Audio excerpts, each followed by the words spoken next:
1, what future of work trend are you most excited about? Well, this is a really good question. An awful lot of the work that I do professionally and an awful lot of the speeches that I give on stage are about exactly this, about the future of work and about the new technologies which are transforming our workplace.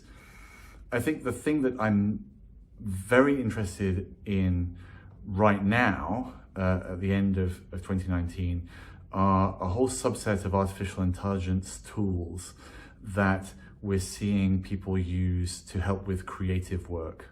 I'm doing a lot of coding myself, in fact, of systems that help writers and which help designers and other sort of artistic or engineering type people come up with new ideas and new ways of seeing solutions to problems.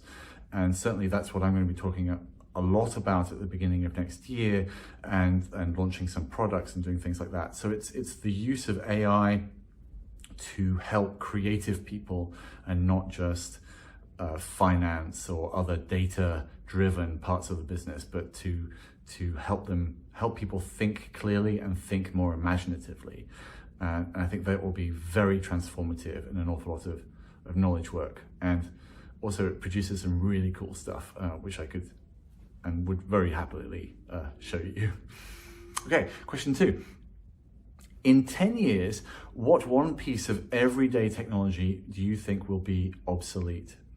Well, this is a really interesting question, in that I think it goes to show one of the problems with futurism, and one of the things that I, in my work, my consultancy, really pay attention to a lot, which is that really no technologies ever become obsolete, and the future, as it were, doesn't arrive all at the same time.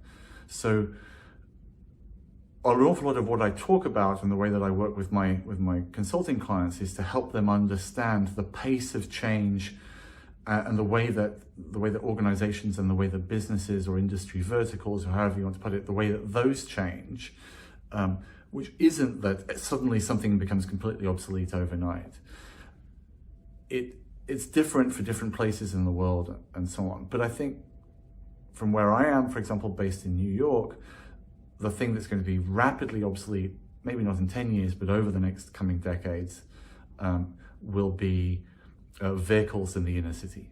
I think we're about to see a huge transformation of supply chains and a huge transformation of transportation, where places like New York and Chicago and the west side of Los Angeles, and certainly European cities, London and Paris and Amsterdam and so on, are going to move to completely different transportation systems, which involve a lot more bicycles, a lot more robots, and far fewer cars. So one everyday piece of technology will possibly be the car that you own. For many of you, I think the car that you own today will be the last one you ever own. And that has huge ramifications for businesses and for individuals. And again, it's something that we can explore in great detail. And question 3, if Brexit were a bird, what bird would it be? Well, as you might be able to tell, I am British in origin. I'm American now, but I do still retain my British passport, and Brexit is something that is close to my heart, if not close to breaking my heart in many ways. I would say that if Brexit were a bird, it would be a peacock, in that people like to see them near castles, and from a distance they can be quite pretty if that's the sort of thing you're into. But when you get up close, you realize they're smelly, they're noisy, and they will never be able to fly. So yeah, maybe a peacock. Maybe a dead peacock, I'm not sure. Anyway, there you go. Those are my answers.